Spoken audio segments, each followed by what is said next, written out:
Here to celebrate this occasion with us. You know, in the Beaver athletic culture, we use words such as belief and commitment to speak of the characteristics needed from every member of our family.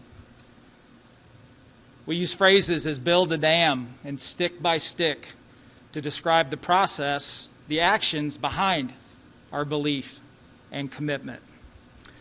Today represents an action for and on behalf of our university, our athletic department, and more specifically, our women's basketball program. In my estimation, the search process brought out the very best in Minot State University through our search committee and the actions of our women's basketball program, the student athletes. I'm so proud of the investment of the committee and of the ladies who make up our program. If you served on the search committee, if you're here, please stand. Okay, I don't see any of them here, but I'll go ahead and say their names. Dean Franzvog, our faculty athletics rep. Andrew Petco, assistant AD for athletics. Teresa Loftusness, University Director of Marketing. Betsy Trudell, an MSU women's basketball alum and local realtor. Haley Hildebrand, current MSU women's basketball student athlete, and Sebastian Gutierrez, the current MSU football student athlete and representative of our Athletics Diversity and Inclusion Council. Also, if you are a member of the women's basketball program, please stand and be recognized. I won't call your name, but I want to recognize those of you that are here. Awesome. Thank you. Mike Brandt is a proven commodity as a head coach at the NCAA Division II level. I was impressed not only with his talent, but with his integrity, his character, and his desire to build our program in the right way. I am excited for Minot State University, for our community, and for our women's basketball program. I am happy to welcome Mike and his wife Gina, and I'm thrilled to announce Mike as our next head women's basketball coach.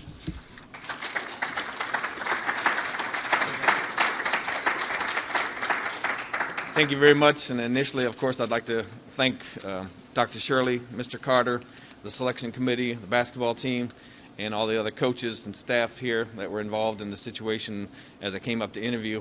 When I did come to interview, it was a very, very positive experience. I felt very welcomed, and I felt, very much at home. And so it was a great sign from my point, from my aspect of it. I just thought everything went really well while I was here. I was very comfortable, and hopefully, you never know what the situation is, but ended up being obviously the best fit, to being selected to be the head coach here. And so I'm truly excited about it. Been able to meet with the team a couple of times, and then we actually had a little workout this morning for the first time, and I was pleasantly surprised. I thought they did a great job. I thought they really were very attentive. It seemed like they really want to be coached, which is going to be exciting for me. We did cover a lot of things in a short amount of time, and I told them I'm going to have a list of things that I say all the time that they will need to, learn those things and just become accustomed to hearing that through the coaching aspect of it. But I see a lot of promise in what we have there. They're very respectful, and I know that they're good students from hearing about their grades. And to me, that's very important to have a strong core of good people, good students, and good basketball players. And I really look forward to working with them. And the coaches that I've met here along the staff have been very, very friendly. And, it's a typical Midwestern attitude where we have good people and just excited to be back here. Grew up in Sterling, Colorado, which is, almost directly south from here in northeast Colorado. The topography is very similar to what it is here, so it's not a shock to look out there and be able to see a sunset from a long ways away. And it's kind of nice to see the sunsets again instead of being surrounded by a lot of trees. But I look forward to it. I look forward to coaching these young women and recruiting some other women and bring them in here and really develop a basketball program that they can be proud of. And as I interviewed, I mentioned that I'm not going to be one that's going to come in here and bring in a quick team of transfers and have a good product in 1 year. We may be good, we may be pretty good as we are, but I'm not in for the quick fix. I'm in for the long haul of really developing a program from the ground up with the quality people, quality basketball players, and really having a lot of fun doing it. And I appreciate the other coaches. I know everybody's busy, but I appreciate the other coaches taking the time to come out here, and of course the players and everybody else. So Thank you very much.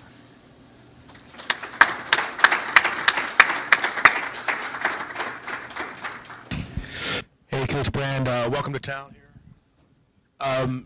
Just wanted to know, kind of over the years of your career, who have been big coaching influences on you, and how have they maybe shown up in whether it's your preparation, just in-game tactics, and just attitude with the young ladies you'll be coaching? All right. This question, if you couldn't hear, was who has been some of my major influences in coaching. And I would say from a young age, I was very much interested in coaching basketball. When I was in fifth grade, that was the first time we played basketball, actually, and our PE coach was our basketball coach, and he really admittedly said he didn't know much about basketball. So as a fifth grader, I put in our offense for us because we ran the flex offense, and so I organized that and showed them how to do it and showed the players. So the influences that I really had were, I grew up in Sterling, Colorado. Northeastern Junior College was the college there where my dad coached, and he coached in the early 60s basketball, and then later on just finished out with track. So I didn't really get to see him coaching basketball, but I grew up there and I attended many practices when I was in elementary school and middle school. I didn't really go out for too many sports besides basketball because I wanted to run to the college, literally run to the college so I could watch practice, both the men and the women, and just learn from Roy Edwards, who was in the National Junior College Hall of Fame. He was the men's coach there, and Lowell Rump was the assistant coach, and he's actually in the Hall of Fame, too, the National Junior College Hall of Fame. He took over for Roy Edwards there at the junior college where I grew up and where I played. But those two were major factors in, some of the things that I even still do today and some of the things that I say today. And then there was a man by the name of Joe Fulda who played for my dad way back in the 60s when my dad was assistant. And he later on coached at Sterling High School where I played for him for a couple of years. And then he went to Eastern Washington and then was at Colorado State Pueblo. But he has been a major influence on me. And I would say those three were primarily the ones that, instilled things, especially early in my career, and have a lot of ideas that I continue to stick with from them. Coach Mike Brandt, Robert Brewer here with the Minot Daily News. I was just trying to know what was the most attractive aspect of this job for you? Okay. He asked what the most attractive aspect of the job was for me here. Getting back into it, probably. I'm a great competitor. I love to compete, and I've been out of coaching for almost 2 years. The first year was kind of rough, but then the second year I was just going crazy watching games and, talking to myself, saying, what are they doing? Why aren't they doing this and doing that? And just the competitive spirit of getting back into it and wanting to coach again. And then at the Division II level, when I left USC Aiken after 14 years, wanted to try the Division I opportunity there. Went as associate head coach, thinking that I'd stay there a couple of years and then try Division I. But actually, my niche is probably Division II. There's a lot of difference between Division I and Division II, and I think my comfort zone and comfort level is probably better on Division II. And so as I looked at this position, I felt that it was a very competitive conference. When I was at Aiken, I was on different committees, All-American Committee, and different selection committees for voting in the top 25, and you always had 2 or 3 teams up in this conference, receiving votes and up in the top there. So it was appealing that as a competitor come up here and really, have the opportunity with the great facilities that we have here and the faculty and staff, the coaches that are here, the friendliness, I feel that's a great opportunity to come in and have a successful program. When you look at the personnel that's going to be here in Minot, do you feel like it'll be easy maybe to emulate what your Aiken teams looked like, or are you kind of starting from scratch when it comes to just building your offense and defense? You kind of want to look at the personnel that you have and the strengths and weaknesses that they have. When I was at Aiken, I really, I do a lot of teaching, a lot of paying attention to details. And so it's really important for our players to play smart and be able to read the defense. And so that's something that my idea when I came in this first week here was to have them play for an hour every day just to get to see them. But after today, I saw a lot of good things, but there's so much that I need to teach and I want to teach. So that's going to vary a little bit, and I'm going to start teaching a little bit more, and then still play. But I see them being able to learn the game of basketball, and I really desire to have players that can play smart both offensively and defensively. And so You know, I'm going to come in and I'm going to do a lot of teaching for them, but I would say they'll probably, you know, eventually look more towards the Aiken teams because of my coaching style. And, you know, my Aiken teams, they changed throughout the years also. When I first got there, we ran a lot of the flex because we really didn't have as much talent as the other teams, I think, in the conference. And I think flex is a good little offense to kind of equalize the offense and defense, going against better, stronger athletes. And then as we began to get better basketball players at Aiken, then we ran some different offenses, you know, whatever their strengths were. We went into a lot of the pick and roll, continuity offense. And so just kind of will be based on the recruiting and the type of players that we have, but there'll be a lot of tendencies that look like, you know, they're an Aiken team coach team. Hey, Coach. So how much would you stress the importance of not only growing your players on the court, but also off the court when dealing with just kind of real-life stuff in general? How do you go about that moving forward?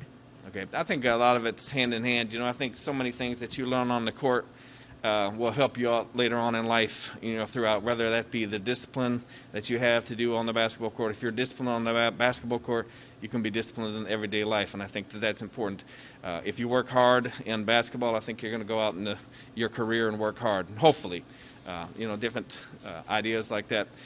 I think it's important, you know, to be truthful and to be honest in your basketball playing with your coach, with your teammates, and hopefully that'll translate to take that out when you go, you know, beyond your profession with your families. And the thing about family, as I mentioned, that is that I think it's important for the basketball team to be really close and be, you know, a unit that is typically like a family, you know, and you have a family, and there's always, most of the families have, you know, some guidance there from the big daddy, and, you know, in this instance, I might be the big daddy, and so, you know, I want to make sure that we have a good solid family, a core of a family in the practices, in the basketball program, and then, you know, they can translate that as they go on to the life later on also. But the importance of family and support and sticking up for each other and in good times and bad, I think is very important. Hey, Coach, what will be the first order of business in terms of putting your stamp on this program? Okay, the first order of business, putting my stamp on this program, I think is, you know, just a lot of different things, but some of the core things would be definitely discipline, definitely hard work, attitude. I say attitude is everything a lot because I want people to have, you know, hard work, good attitude, working hard. Those are the important things there. And I would say that with the discipline also, and then just, you know, being able to be a smart basketball player, both offensively and defensively, being able to read the defense. Today we did some things when they came down and set a screen. You know, there's a lot more to it than just setting the screen. You got to have somebody setting the screen. They got to communicate that they're coming down to set a screen. You got to have the other person know that they're coming down there and they set up their defensive player, you know, take them away from where they want to go. That person setting the screen needs to know that they got to stand there permanently and, you know, not lean this way, not lean that way. So there's a lot of details that they'll need to learn. And so I think that the more details they learn and the more individual things they can help, the better they become and the better the team becomes. So there'll be, I think, a lot of things that are stamps that kind of, you know, show our typical basketball program. Okay. Coach, how long do you think it will take, considering you're the new guy here in this conference, to be competitive in the recruiting side, and what really needs to happen for you to swing talented players to choose Minot? Okay, I think that's a good question because that's probably not going to happen overnight. You know, I think, you know, I think my resume speaks for itself, and won a lot of basketball games, been to 5 NCAA tournaments, so that's good, and I think that will definitely help when people look at it. But it's easier to go to a proven winner compared to a non-proven winner. But I think you have to talk to your recruits in an idea and say, yeah, you can go to the proven winner, which is great, and they may continue to prove, but you can come here and really put, as you mentioned about the stamp, you could put your stamp down of saying, hey, you know, you really helped develop this program from the ground up, and look at the things that you did, look at the steps that your program took in a positive direction. And so, you know, I think you just got to try and communicate with them and try to sell them and coming in and making a bigger stamp on their own as compared to fitting in with somebody else. So, but time-wise, I would say, you know, I think we have a promising group with us now. You know, for next year, I think we'll be hopefully very competitive. And then I also think that, you know, your players are going to sell a lot of it too. You know, if our players are here and our players have fun and enjoy it and people come watch them or watch them on the video, the TV, and they can see how hard they work and how much fun they're having and how they work together as a team. That's something that I think is appealing to a lot of basketball players, and especially appealing to the players that we want in our program. There might be some great players out there that are fantastic one-on-one players, clear the side and let them go to work, and that may work for some teams, but, I don't know that that's a particular person that I would go after as much as somebody that's a solid player and a good team player also. Hey, Coach, I don't think I introduced myself last time. I'm Cole from the Minot Sports Podcast, and thank you for answering my earlier question. Mm-hmm. But I also want to mention, too, with what the team has seen, some of the dark days that that they've seen during the past 2 seasons, how important is it for you as a coach to get connected with the players early, not just the ones now, but the future ones? How important is that? I think it's extremely important. I think relationship with your players is super important. I usually put a candy jar in my office or something to try and lure them in there because I want them to come in and talk, And we talked to it just the other day in our meetings and said, please come in to talk. Come in to talk about anything, basketball, whatever you may want to talk to, but just so I can get to know them so they can get to know me. I told them about the terminology we used to be brown nosing, and kissing up. I don't know what they said. Something they said, "Oh, kiss up to them." Yeah, but that. I said that doesn't happen. I said I'm here to coach basketball. I'm here to win basketball games. I'm not going to play my favorite players because she comes in and talks to me all the time, or we have a good relationship. I'm going to play the players that do what I've asked for. Of hard work, discipline, can run the offense, etc. And we're going to put the best players out there that work together as a team and be productive. So. Hopefully they'll be able to come in and talk a little bit and develop that relationship. And, I don't like to talk too much about the past as much as looking towards the future. And, just hopefully they'll see some green pastures out there and be excited about it. And we'll continue to just keep improving. And I think being positive is something that's really important that in my coaching aspect will hopefully, will be important to them also. And confidence is another thing. I think that it's ironic that people don't have confidence as much as they should, and young women, especially at times, they lose their confidence, and I think that's the job of the coaching staff to really pump them up a little bit, and make sure that they have that confidence. And if they miss 5 or 6 shots in a row and they're a shooter, they need to shoot the next one right off the bat and not worry about it, but just instill confidence with them so to make them feel better individually and feel better as a team also.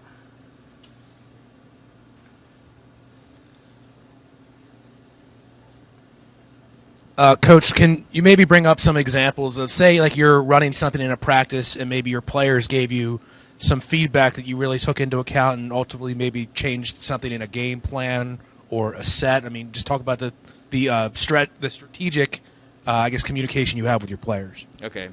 He mentioned about the strategic communication with the players in practice, and I guess I'll kind of answer it like this, is that to me it's so important to have your players prepared. And we will try to prepare them as much as we possibly can.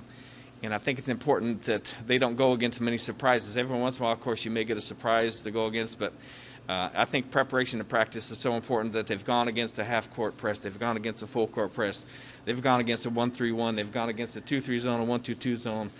We have certain things that we're going to run, towards the end of the game, last-second situations.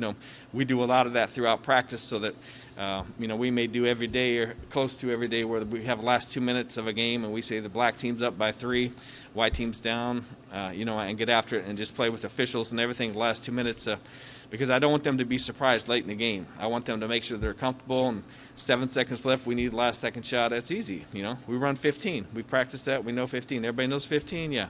So we have it in 15, maybe a particular offense that has much, different options on how they play it. But for that way, I believe preparation is the most important. Have them prepared, before the game so that they don't put themselves in uncomfortable situations. And I think it's something that, I'm not afraid of doing is changing on the fly if necessary, especially in practice. You can change and throw them some curveballs in there. But mostly, we're going in games and are organized, once we start playing games, that I want them to be able to be very comfortable with it, before the game situation comes. A lot of coaches use whiteboards, but I really don't use a whiteboard. Drawing X's and O's. Like I said, I don't want to make up a play for them that they've never run before. And there's 2,000 people in there screaming and yelling, and I have to draw something on this whiteboard, and she has to see what I'm doing and draw it. And is she looking at the court? Is the court going this way or the court going that way? And she has to think, okay, I got to do this and that, and then I'm supposed to look for the shot. That's too much thinking for me. I want them to make sure that they know what they're going to do ahead of time, maybe just a quick review of what they're going to do, and then read and react to the basketball to get a good shot off. Coach, I was wondering, what kind of style of play does a Mike Brandt-led team have? Are you a slow-it-down, methodical, post-up team, a run-and-gun, fast break? What kind of style of offense do you run? Okay. This question was about the style of offense, style of play. Again, it depends kind of on your personnel that you have, but as you get going, you can start recruiting into your personnel or recruiting the best athletes and adjusting. But ideally, offensively, I stress and I talk about having aggressive patience, okay, meaning that, and we talked about it today even, really aggressive on a made basket or missed basket. We're going to push the ball up the floor. We're going to attack it. We're going to run a fast break. We're going to have a rim runner come in there to the basket, so we take a look at her. We get below the free throw line. We get the ball reversed as we continue to look for it, and we get a shot. I stopped them today in practice because I think they made 2 or 3 passes and got a cut and got a layup on that. And I said, what offense was that? What offense did you guys just run? And I said, you haven't put in an offense, weirdo. What are you talking about? But they just said, no, it wasn't an offense. It was just playing basketball on attack, 2 or 3 passes, got a layup. And I said, they set up half-court offenses to go against half-court defenses, and that's the hardest thing to score against is a set defense. So if you can push the ball up and be aggressively looking and get a great shot, then that's what you want to take. And the patience is the aggressive patience, attacking it on aggressive, being aggressive. But if it doesn't happen to work out as you get the ball reversed on the fast break, then to go into some type of offense right away.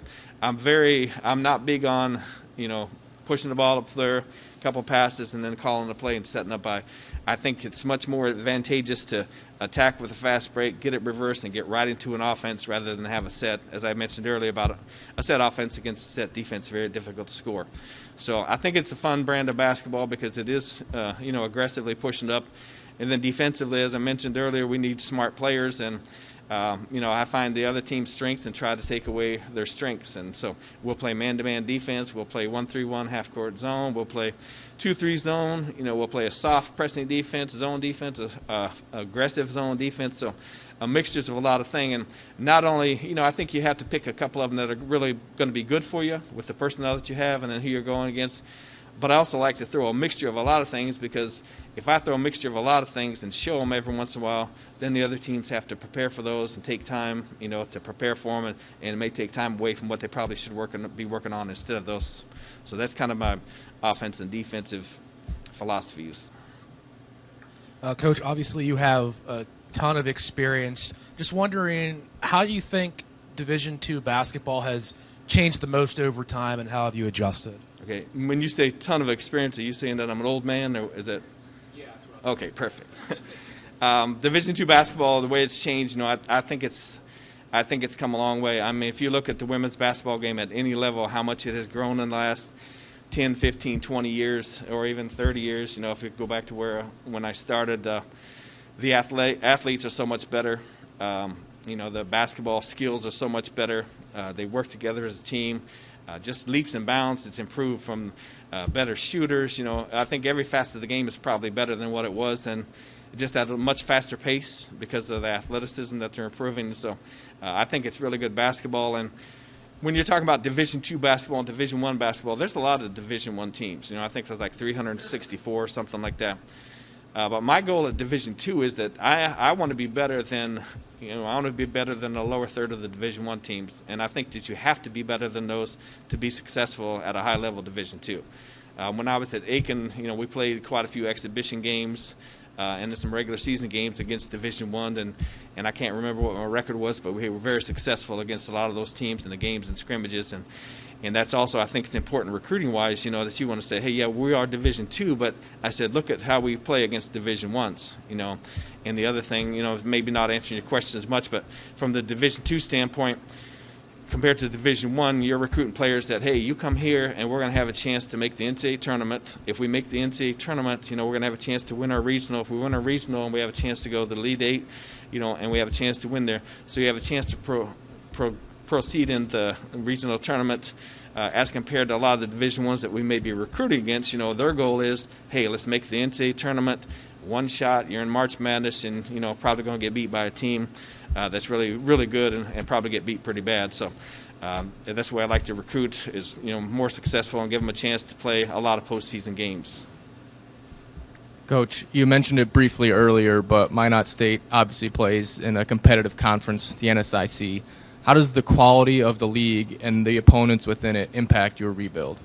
Definitely, the quality of the league is extremely strong. And it's a different type of basketball. Everywhere you go in the country, you have different types of basketballs. Maybe because of personnel, and maybe because of the coaching. But I think the coaching and the personnel up here, I think that they really spend a lot of time and do a great job of executing good fundamentals, very good skills. And so that's going to be important for us as we recruit and as we develop our program, to make sure that we have players that are of that type of players, and maybe mix in some others that might fit in there. But I know that it's extremely tough competition, and as I said, there's really sometimes there's not as much talent difference as you may think. But if you allow your players to learn the game and play smart, you can make up for a lot of lack of ability or lack of athletic skill or athletic talent by just playing smart, and then of course playing as a unit. The chemistry is so important in any type of sport, but I think especially in basketball, if you get people supporting each other and not worried about who's getting the points and who's getting the notifications about, in the newspaper and the media and everything, I think that helps a lot. And so I would rather have a really, really great team that works together than have one or two superstars and rely on them to be able to come in and score 20 or 30 points. If there happens to be an injury and you lose that player, then you're back to ground zero. So I think the team is very, very important. And as you build your team, you build the next person up. If someone does get injured, then we got to just have the next person come in there without much hesitation and continue to keep playing the game. Coach, so we're about a year out from game day on the new season. With all this practice time that you have coming up, what's going to be the big key to get this team going on the right mindset, even from your first day here? Okay, the big key on the right mindset, and he said even from starting the first day here, is we don't really have that much time. I know it looks like, we don't play till next year, but we have this month and then they're off. They can't practice or anything the week before finals or finals.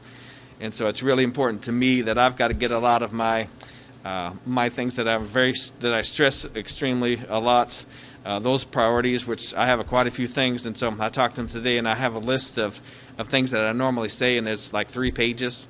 And so I'm going to try to find that list and all the move and on the computer and everything, try to get to them. Or we may just start making a new list. And I think that their retention is going to be really important of the little things that I say. I mentioned a lot about little things. All the little things are very, very important. And so those are all going to be, extremely important for them to continue to keep learning. And, I think for the month that we have here, I think that'll be great, just to try and teach them and try and get it blended into their minds. And, in the summertime, we don't see them much, but just to continue, to keep in contact with them and maybe send them some different things that will keep them, remind them of things to work on.